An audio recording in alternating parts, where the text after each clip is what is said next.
नमस्कार मित्रों, आप सभी का हमारे YouTube चैनल पर स्वागत है। आज हम लोग प्रॉफिट एंड लॉस के कुछ क्वेश्चंस प्रैक्टिस करेंगे। तो आइए बिना टाइम लॉस किए देखा जाए। तो पहला क्वेश्चन देखिए, इसको सुन के नोट्स भी बना सकते हैं, सुन लीजिए पहले एक बार। कह रहा है कि यदि कोई वस्तु 270 रुपये में बेचने पर 10% की हानि होती है तो उसे 10% के लाभ पर बेचने के लिए कितने में बेचना होगा। यदि कोई वस्तु 270 रुपये में बेची गई तो 10% की हानि हुई, तो उसे 10% के लाभ पर बेचने के लिए कितने में बेचना होगा। ऑप्शन हम लिख दे, देखिए यहाँ पे ऑप्शन है बेटा 330, 320 और 230 और 125 ऐसे प्रश्न है। आइए प्रश्न को हल करते हैं, सुनते रहिए एक बार आराम से। कह रहा है कि यदि कोई वस्तु 270 रुपये में बेची गई तो 10% की हानि हो गई, 10% का लॉस हो गया। तो यदि उसे 10% के प्रॉफिट पे बेचना हो, प्रॉफिट को पी से लिख दिया, तो पूछ रहा है कि कितने में बेचना होगा। यहां पे क्वेश्चन मार्क लगा दिया जाए। ये प्रश्न हो गया। प्रश्न तो समझ में आ गया होगा कि यदि कोई वस्तु 270 रुपये में बेची गई तो 10% का लॉस हुआ, तो यदि उसे 10% के प्रॉफिट पे बेचना होगा तो कितने में बेचना होगा। तो आइए हम लोग इसको स्टार्ट करते हैं। बड़ा प्यारा सा क्वेश्चन है, कंसेप्ट समझिए इसका। दिक्कत हो तो फिर कमेंट बॉक्स में लिखा करिए, फिर और बेहतर प्रैक्टिस किया जाएगा। तो बेटा यहाँ पे हम लोग मान लेते हैं कि कॉस्ट प्राइस इसकी 100 रुपया है। कॉस्ट प्राइस बताइए कितनी है, 100 रुपये। तो आप हमसे बताइए कि 100 रुपया कॉस्ट प्राइस है और यदि 10% के लॉस पे बेचा होगा तो कितने में बेचा होगा, थोड़ा बताइए हमको। तो 90 रुपये में बेचा होगा, यानी जो इसकी सेलिंग प्राइस है पहली वाली वो 90 रुपया हो गए। यदि वस्तु की कास्ट प्राइस हमने 100 रुपया माना है और 10% के लाभ पे बेचना होगा, 10% के लॉस पे बेचना होगा, लॉस पे, हानि पे, तो 90 रुपये में बेचना होगा। और यदि इसे 10% के प्रॉफिट पे बेचना हो, यदि इसे 10% के प्रॉफिट पे बेचना हो तो कितना होगा, 100 रुपये का 10% 110 रुपये में बेचना होगा। यानी सेलिंग प्राइस 2 जो हो गई इसकी वो 110 रुपये हो गई। तो अभी ये पहला वाला जो लिख रहा है ना कि 90 रुपये में बेचा गया, 10% की हानि हुई, तो 10% की हानि हुई तो 270 रुपये में बिका। 10% की हानि हुई तो 270 रुपये में बिका। तो हम लोग कास्ट प्राइस 100 माने हैं तो ये 90 आया है सेलिंग प्राइस। तो इसी 90 की वैल्यू 270 दिया हुआ है। हमने यहाँ कास्ट प्राइस 100 रुपया मान लिया है ना, तो उसके हिसाब से पहली वाली सेलिंग प्राइस 90 रुपये आ रही, 10% की हानि पे बेचा गया ये, और यही 10% की हानि वाली सेलिंग प्राइस 270 रुपया है। तो 90 की वैल्यू बेटा 270 रुपया है। 90 की वैल्यू 200, चूंकि हमने कास्ट प्राइस अपने हिसाब से 100 रुपया माना है तो 10% की हानि पे 90 रुपया आ गया, और यहाँ पे 10% के लास्ट पे बेचने में 270 में बेचा है उसने, 270 में बेचा है। तो 90 की वैल्यू 270 है। तो आप हमसे बताइए कि एक की वैल्यू कितनी होगी। तो 90 की वैल्यू 270 हो गई, तो एक की वैल्यू कितनी हो जाएगी, 270 बटा 90। एक की वैल्यू 3 हो जाएगी, एक की वैल्यू 3। तो एक की वैल्यू 3 हो गई तो 110 की वैल्यू कितनी हो गई, क्योंकि हमें 10% प्रॉफिट पे बेचना है। तो 10% प्रॉफिट पे बेचना है तो 110 में बेचना था। तो 110 की वैल्यू कितनी हो गई, तो 3 में 110 से मल्टीप्लाई कर दिया जाए तो ये हो गया बेटा 330 रुपया। तो 330 रुपये में यदि बेचता है वो तो उसे 10% का प्रॉफिट हो जाएगा। यही प्रश्न था हमारा कि एक वस्तु को 10% के लॉस पे बेचा गया तो 270 रुपये में बिकी। एक वस्तु को 10% के लॉस पे बेचा गया, 270 में बिकी। तो 10% के प्रॉफिट पे बेचना होगा तो कितने में बिकेगी। तो हमने कास्ट प्राइस अपने हिसाब से 100 रुपया मान लिया। तो यदि 10% के लॉस पे बेचना होगा तो 90 में बिकेगी, और 10% के प्रॉफिट पे बेचना होगा तो 110 में बिकेगी। तो इसी 10% लॉस पे जो बेचा है तो 90 की वैल्यू 270 दिया हुआ है, तो एक की वैल्यू 3 हो गई, 110 की वैल्यू 330, यानी 330 रुपये में बेचेगा तो 10% का प्रॉफिट हो जाएगा उसे। अब इसका एक शॉर्ट ट्रिक भी है, ये इसको आप शॉर्ट ट्रिक समझा दें आपका। तो शॉर्ट ट्रिक एक है, उसको आप कहीं नोट भी कर सकते हैं इसका। हालांकि ये 2-3 लाइन का ही प्रश्न है, बट यदि शॉर्ट ट्रिक से लगाना हो तो हम आपको लिखवा रहे हैं। देखिए इसका शॉर्ट ट्रिक होता है कि यदि किसी वस्तु को x रुपये में बेचने पर, यदि किसी वस्तु को x रुपये में बेचने पर y% की हानि होती है। यदि किसी वस्तु को x रुपए में बेचने पर y% की हानि होती है, लॉस होता है, तो उसे कितने रुपए में बेचा जाए कि z% का लाभ हो जाए, प्रॉफिट हो जाए। प्रश्न क्या था आपका कि यदि किसी वस्तु को x रुपए में बेचने पे y% की हानि होती है, तो उस वस्तु को z% लाभ पर बेचने के लिए कितने में बेचना होगा, सेलिंग प्राइस बताइए। तो इसका सूत्र होता है बेटा, विक्रय मूल्य जब निकालेंगे तो x और 100 प्लस z अपान 100 माइनस y। ये प्रश्न का ये सारा ट्रिक होता है इसका। तो आपको बता दें कि पहले जितना में बेच दिया उसने, हानि या लाभ हुआ, उसको नीचे लिखा जाता है। जो घटना पहले घट चुकी है, वो बेच चुका है, y% का हानि हो चुकी है, वो नीचे लिखा जाएगा, और जो बाद में z% का लाभ कमाना है वो ऊपर लिखा जाएगा। अब इस प्रश्न में पहले लाभ हो सकता है, बाद में हानि हो सकती है, ये भी हो सकता है। यहाँ पे तो जैसे पहले हानि हुई है, बाद में लाभ हुआ है, लेकिन इस प्रश्न में पहले लाभ भी हो सकता है, बाद में हानि हो सकती है। तो हानि के लिए माइनस लगाएंगे और लाभ के लिए प्लस, या ऊपर हो या नीचे। यदि हानि हुई है तो माइनस और लाभ हुआ है तो प्लस लगाया जाएगा। बस ये ध्यान रखिए कि जो पहले घटना घट चुकी है, जो पहले बेच चुका है लाभ या हानि के लिए, वो नीचे लिखना है, और जो बाद में उसको लाभ या हानि लेना है वो ऊपर लिखना होगा। इसका ध्यान रखिएगा। और यहाँ पे जो है लाभ के लिए प्लस और हानि के लिए माइनस का प्रयोग करते हैं। तो वस्तु को 270 रुपये में, देखिए वस्तु को 270 रुपये में बेचा, तो वस्तु को 270 रुपये में बेचा तो 10% की हानि हुई, तो 100 माइनस 10, ये हानि हो चुकी है, ये घटना पहले घट चुकी है, इसको नीचे लिखा जाता है। वस्तु को 270 रुपये में बेचा तो 10% का लॉस हुआ, तो ये घटना घट चुकी है, तो 100 माइनस 10। अब 10% के लाभ पे बेचने के लिए कितने में बेचना होगा, 10% के लाभ पर बेचने के लिए कितने में बेचना होगा। तो ये बाद वाली घटना है, जो उसे लाभ या हानि कमानी है। तो चूंकि लाभ है तो 110 ऊपर हो जाता है। अब आप कैलकुलेशन कर लीजिए, इसमें 270 और 100 में बेटा 10 जोड़ देंगे 110, और 100 में से 10 घटा देंगे तो 90। अब 90 तियाँ 270 और 110 तियाँ 330, तो 330 रुपये में यदि बेच देगा तो हो गया उसे 10% का प्रॉफिट। तो ऐसे ही एक और क्वेश्चन बनाया हमने, तो इसी पैटर्न पे एकदम। आइए देखा जाए उसको भी, बड़ा प्यारा सा क्वेश्चन है। क्वेश्चन नंबर 2 देखा जाए।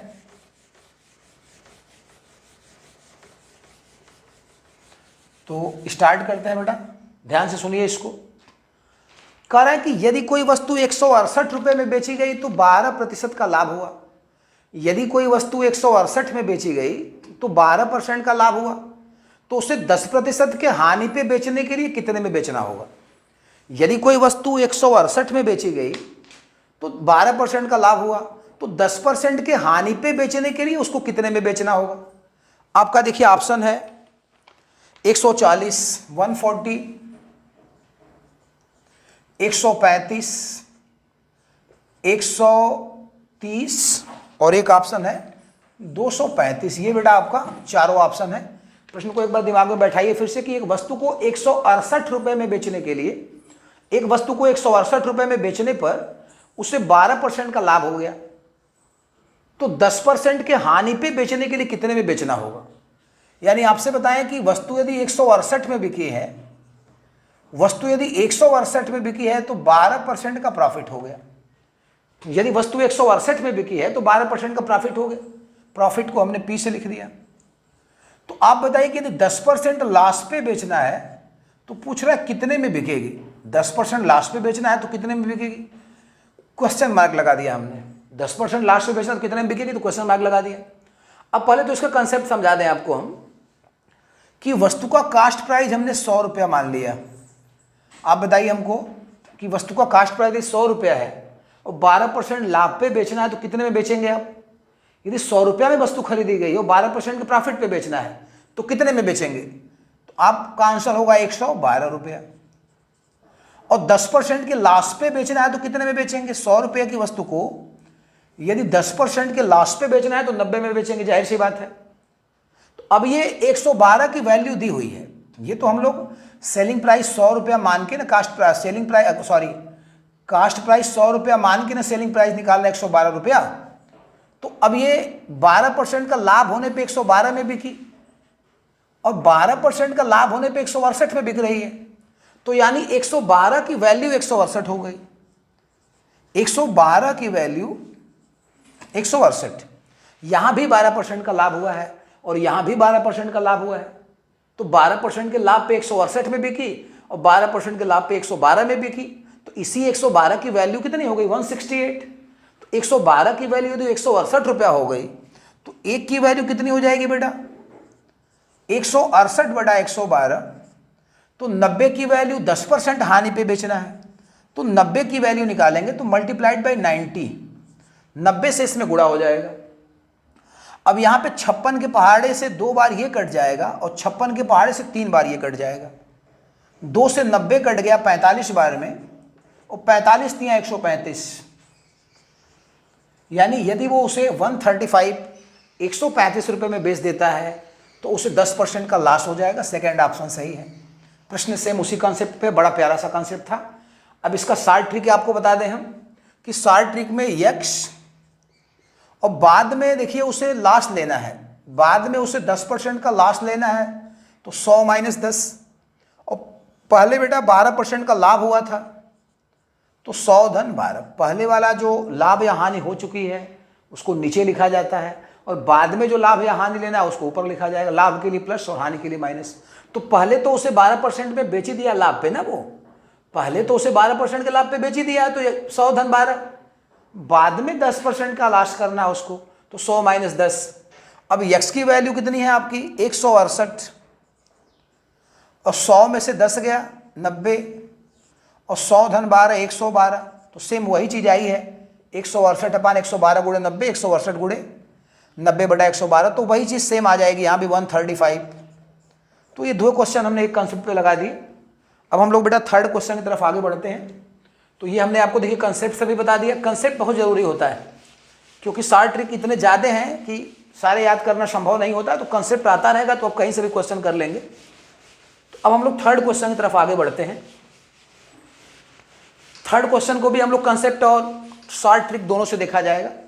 तो थर्ड वाला क्वेश्चन देखिए, इसमें कह रहा है बेटा तीसरा क्वेश्चन कि 4 वस्तुओं का क्रय मूल्य 5 वस्तुओं के विक्रय मूल्य के बराबर है।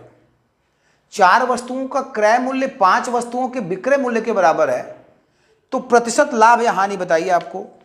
तो ऑप्शन है बेटा इसमें 20% का लाभ, ऑप्शन है 20% का लाभ और 20% की हानि।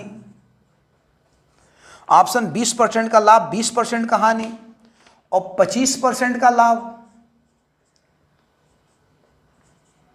और 25% की हानि। प्रश्न तो आपको याद हो ही गया होगा कि एक व्यापारी जो है 4 वस्तुओं का क्रय मूल्य, मतलब एक 4 वस्तुओं का क्रय मूल्य 5 वस्तुओं के विक्रय मूल्य के बराबर है, तो प्रतिशत लाभ या हानि बताइए। तो 4 वस्तुओं का क्रय मूल्य थोड़ा ऐसे समझा जाए, दैनिक जीवन में यूज होने वाली चीज है। एक व्यापारी जैसे मान लीजिए कि 4 वस्तुओं को 100 रुपया में खरीद के लाया और उसी 100 रुपया में 5 वस्तुएं बेच दिया।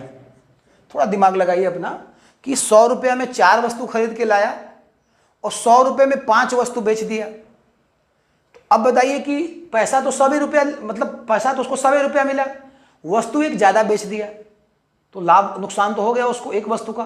5 वस्तु को बेचने पे एक वस्तु का लॉस हो गया उसको, क्योंकि 100 रुपया मार्केट में लगा के 4 वस्तु खरीद के लाया था। अब वही 100 रुपया कस्टमर से लेके 5 वस्तु दे रहा है उसको, तो 5 वस्तु को बेचने पे एक वस्तु का तो लॉस हो गया ना उसमें। तो अब यही कंसेप्ट होगा इसका कि 5 वस्तु को बेचने पर बेटा एक वस्तु का नुकसान हो जा रहा है, 5 वस्तु को बेचने पर एक वस्तु का लॉस हो जा रहा है। तो अब हमको जरा बताइए आपकी एक वस्तु को बेचने पे कितने का नुकसान होगा। तो आप कहेंगे 1/5। तो यदि उसने 100 वस्तुएं बेचा तो कितने का नुकसान हो जाएगा बताइए जरा। 1/5 गुणे 100, तो 5 एकम 5 और 5 दूना के 10, 20, यानी उसे 20% का लॉस हो गया। तो 20% का लॉस हो गया, यानी आपका सेकेंड ऑप्शन सही है। तो हमने कहा कि 4 वस्तुएं यदि 100 रुपये में खरीद के लाया है और उसी 100 रुपये में उसने ग्राहक को 5 वस्तुएं दे दिया, यानी 5 वस्तु को बेचने पे एक वस्तु घर से दे रहा है अपना, घर से नुकसान हो गया उसको, क्योंकि 100 रुपये में 4 ही लाया था। तो 100 रुपये में 4 लाया था, 100 रुपये में 5 बेच दिया, यानी 5 को बेचने पे एक का लॉस हो गया। तो एक को बेचने पे एक बड़े 5 का लॉस, तो 100 को बेचने पर, 1/5 गुणे 100, 20% का लॉस हो गया। इसका एक शार्ट ट्रिक भी होता है कि यदि ए वस्तुओं का कास्ट प्राइस बी वस्तुओं के सेलिंग प्राइस के बराबर होता है, यदि ए वस्तुओं का सीपी ए वस्तुओं का जो कास्ट प्राइस है वो बी वस्तुओं के सेलिंग प्राइस के बराबर हो जाए, तो प्रतिशत लाभ या हानि का सूत्र होता है बेटा ए माइनस बी अपान बी गुणे 100। इसमें बी नीचे होता है, जो वस्तुएं बेची जाएंगी जितना वो नीचे लिखा जाता है। जिन वस्तुओं को बेचा गया, जो खरीद के लाया वो नहीं, जो बेचा जाएगा बी वस्तुओं का सेलिंग प्राइस मतलब बी वस्तुएं बेच रहा है तो नीचे रखा जाएगा, क्योंकि जो वस्तुएं बेची जाती हैं उसी पे प्रॉफिट या लॉस निकाला जाता है। अब यहाँ पे देखिए ए की वैल्यू 4 थी, तो 4 वस्तुओं का कास्ट प्राइस 5 वस्तुओं के सेलिंग प्राइस के बराबर है, तो बी की वैल्यू बेटा यहाँ पे 5 है गुणे 100। अब 4 में से 5 घटा देंगे तो -1/5 गुणे 100। अब 5 एकम 5 और 5 दूना के 10, 20, यानी 20% का लॉस हो गया। ये ऋण जो चिन्ह आया है ना, वो ऋण लॉस को ही बताता है। 4 में से 5 जाएगा, जो -1 बचा है ये लॉस को बताता है। इस फार्मूले में यदि माइनस आ गया तो लॉस और प्लस आ गया तो प्रॉफिट। तो ये बड़ा प्यारा सा क्वेश्चन था, बहुत से एंट्रेंस एग्जामों में पूछा जाता है, तो उसका कंसेप्ट भी बता दिया हमने और शॉर्ट ट्रिक भी बता दिया। इसी पैटर्न पे हमने एक और प्रश्न बनाया हुआ है, आइए उसको भी देखा जाए। ये लास्ट पे समझाया हमने कि प्रॉफिट पे फिर क्वेश्चन इस पे बना दिया है। तो प्रॉफिट पे क्वेश्चन बनाया तो उस प्रॉफिट क्वेश्चन वाला कह रहा है उसमें कि यदि 6 वस्तुओं की कास्ट प्राइस 5 वस्तुओं के सेलिंग प्राइस के बराबर है, यदि 6 वस्तुओं का क्रय मूल्य 5 वस्तुओं के विक्रय मूल्य के बराबर है, तो प्रतिशत लाभ या हानि बताइए। ऑप्शन आपका लिख दिया जाए इस पे। ऑप्शन है 20% का हानि, 20% का लाभ।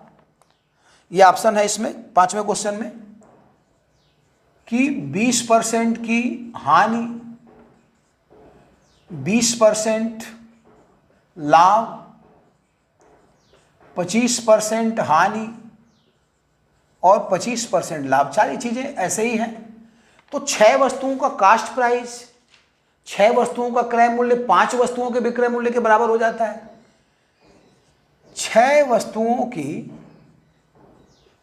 सीपी 5 वस्तुओं के सेलिंग प्राइस के बराबर है। आप थोड़ा दिमाग लगाइए अपना कि लाभ हुआ कि हानि देखा जाए। तो फिर वही पैटर्न समझाने का हमारा रहेगा कि 6 वस्तुएं यदि मार्केट से वो 100 रुपये में खरीद के लाया, तो उसी 100 रुपये में बेटा उसने 5 वस्तु को बेच दिया। देखिए अब की बार उसने दिमाग थोड़ा लगा दिया है, पिछली बार नहीं लगा पाया था, नुकसान हो गया। अब की बार 100 रुपये में 6 खरीद के लाया और 100 रुपये में 5 ही बेचा है, मतलब एक वस्तु अभी भी उसके पास बची हुई है। 5 वस्तुओं को बेचने पर उतने ही पैसे में एक वस्तु उसके पास अभी भी बची हुई है, लाभ कमाएगा अब की बार।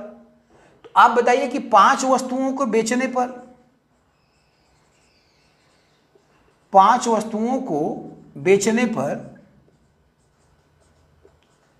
कितनी वस्तु का लाभ हो रहा है? तो आप कहेंगे कि एक वस्तु का। 5 वस्तुओं को बेचा तो एक वस्तु का लाभ हो गया, 6वीं वस्तु उसने रख लिया। जितने में 5 खरीद के लाया था, जितने में 6 खरीद के लाया था, उतने में ही 5 बेच दिया, यानी उतना पैसा भी मिल गया। 5 वस्तुएं बेच दी, एक ठो पड़ी भी उसके पास है, यानी 5 वस्तुओं के बेचने पर एक वस्तु का लाभ होता है। तो एक वस्तु को बेचने पर कितने का लाभ होगा बताइए? 1/5। तो बेटा 100 वस्तुओं को बेचने पर कितने का लाभ होगा बताइए? तो 1/5 गुणे 100। अब 5 एकम 5 और 5 दूना के 10, 20% का लाभ कमाया आपकी बार। इसको शार्ट ट्रिक से देखा जाए यदि, तो शार्ट ट्रिक से होगा बेटा a minus B upon B into 100। तो a की वैल्यू कितनी है? 6 वस्तुओं का कास्ट प्राइस 5 वस्तुओं के सेलिंग प्राइस के बराबर है। तो जो वस्तुएं बेची जाती हैं वो b होती हैं, वही नीचे लिखी जाएंगी। तो 6 - 5/5 इंटू 100। तो 5 से तो 100 कट जाएगा 20 बार में, 6 में से 5 गया, 1 बचेगा, यानी 20% का लाभ हो गया। ये उत्तर प्लस में आया, 6 में से 5 घटा देंगे तो 1 आएगा प्लस में, तो 20% का लॉस हो गया। तो ये हो गया 20% का लॉस। तो ये प्रश्न आपको समझ में आ गया होगा कि 6 वस्तुओं का कास्ट प्राइस 5 वस्तुओं के सेलिंग प्राइस के बराबर है। मतलब 6 वस्तुओं को यदि 5 वस्तु को बेच दिया, जितने में 6 खरीद के लाया था उतने में ही 5 को बेच दिया, तो एक वस्तु के बराबर तो उसका प्रॉफिट हो गया। 5 वस्तुओं को बेचने पे 1 वस्तु का लाभ हो गया, तो 100 को बेचेंगे तो 20 वस्तु का लाभ हो जाएगा, तो 20% का लाभ हो गया। ये उसका शॉर्ट ट्रिक था, A-B/B × 100। इस फार्मूले में बेटा A वस्तुओं का कास्ट प्राइस B वस्तुओं के सेलिंग प्राइस के बराबर होना चाहिए। यदि वो प्लस में आता है तो लाभ होगा और माइनस में आता है तो हानि हो गया। तो अब हम लोग 5वें और अंतिम प्रश्न की तरफ आगे बढ़ते हैं। आइए देखा जाए, बड़ा प्यारा सा क्वेश्चन है ये भी।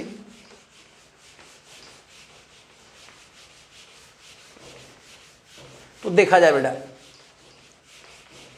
इसमें हम लोग लास्ट वाला क्वेश्चन देखें। इसमें कह रहा है कि एक वस्तु को 180 रुपया में बेचने पे 10% की हानि हो गई। एक वस्तु को 180 रुपया में बेचने पे 10% की हानि हो गई, तो 250 रुपये में बेचने पे कितने प्रतिशत का लाभ होगा? सुनिए प्रश्न को। कह रहा है कि एक वस्तु को 180 रुपया में बेचने पर 10% की हानि हो गई, तो 250 रुपये में बेचने पर कितने प्रतिशत का लाभ होगा? आइए देखा जाए। इसमें ऑप्शन है इसका 20% का लाभ, ऑप्शन है 20% का लाभ, फिर ऑप्शन है बेटा इसमें 20% का लाभ, 25% का लाभ प्रॉफिट, फिर 15% का लाभ, और फिर एक है इसमें 30% का लाभ। सब प्रॉफिट ही हो रहा है। तो प्रश्न को समझिए। कह रहा है कि 180 रुपया में बेचने पे 10% का लॉस हो गया उसको। 180 रुपया में बेचने पे 10% का लॉस हो गया, तो 250 रुपये में बेचेगा यदि, तो कितने परसेंट का प्रॉफिट होगा? 250 रुपये में बेचेगा तो कितने परसेंट का प्रॉफिट होगा? 180 रुपये में बेचा तो 10% का लॉस हुआ, 250 बेचेगा तो कितने परसेंट का प्रॉफिट होगा? तो फिर वही समझाने का हमारा तरीका वही रहेगा कि कास्ट प्राइस हमने 100 रुपया मान लिया, तो कास्ट प्राइस 100 रुपया मान लिया, तो यदि 10% के लॉस पे बेचा होगा तो 90 रुपये में बेचा होगा। क्यों? 10% के लॉस पे बेचा होगा तो 90 रुपये में बेचा होगा, और 90 रुपये में बेचा होगा। और यदि उसे 250 में बेचेगा तो 250 में बेचेगा तो कितने परसेंट का प्रॉफिट हुआ? तो अब देखिए, यहाँ भी 10% का लॉस हुआ है और यहाँ भी 10% का लॉस हुआ है, तो इसी 90 की वैल्यू 180 है या 180 की वैल्यू 90 है। देखा जाए, जैसे 10% का लॉस हुआ तो 90 में बिकी, और 10% का लॉस हुआ तो 180 में बिकी। तो यहाँ भी 10% का लॉस हुआ है, बशर्ते हमने कास्ट प्राइस 100 रुपया मान लिया है। तो यहाँ भी 10% का लॉस हुआ है और यहाँ भी 10% का लॉस हुआ है। तो 180 रुपये में बेचा तो 10% का लॉस हुआ, तो 250 में बेचेगा तो कितने परसेंट का लॉस हुआ? तो आप हमको बताइए कि 180 की वैल्यू कितनी है? तो आप कहेंगे 90 रुपया। 180 की वैल्यू कितनी है? तो कहेंगे 90 रुपया। तो अब बताइए कि एक की वैल्यू कितनी होगी? तो आप कहेंगे 90/180। तो 250 की वैल्यू कितनी होगी? तो मल्टीप्लाई कर दीजिए 250 से। तो बेटा 90 दूना 180 और 2 से कट जाएगा 125, यानी बेचा वो उसको 125 रुपये में, बेचा वो उसको 125 रुपये में। अब बताइए, हम लोग 100 पे निकाल रहे हैं, तो खरीद के कितने में लाया था? तो खरीद के 100 रुपये में लाया था, और बेचा कितने में? 125। तो आपसे पूछा जाए कि कितने परसेंट का लॉस हुआ या प्रॉफिट हुआ? तो प्रॉफिट हुआ है कितने परसेंट का? 100 में खरीद के लाया, 125 में बेचा, तो 25% का प्रॉफिट हो गया। तो यानी आपका कौन सा ऑप्शन सही है? सेकेंड ऑप्शन सही है इसका। तो बड़ा प्यारा सा क्वेश्चन था। आप एक बार फिर से हम लोग समझें इसको कि वस्तु को 180 रुपये में बेचने पे 10% का लॉस हो गया। वस्तु को 180 रुपये में बेचने पे 10% का लॉस हो गया, तो 250 में बेचेगा तो कितने परसेंट का प्रॉफिट होगा उसको? तो हमने समझाने का वही तरीका रखा कि कास्ट प्राइस 100 रुपया, तो यदि इसे 10% के लॉस पे बेचना होगा तो 90 में बिकेगी, और 10% के लॉस पे यहाँ भी बिकी थी 180 में, यानी 180 की वैल्यू 90 रुपया है। तो एक की वैल्यू 90/180, 250 की वैल्यू 125 आ गई, 250 से गुणा कर देंगे 125, यानी हमने कास्ट प्राइस को जब 100 रुपया माना था तो सेलिंग प्राइस 125 रुपये आ गई, यानी सीधा सीधा बेटा 25% का प्रॉफिट हो गया। उसको 100 का खरीद के 125 में बेचा है। तो आज की वीडियो में बस इतना ही। अब हम लोग फिर कल कुछ नए प्रश्नों के साथ मिलेंगे, तब तक के लिए धन्यवाद।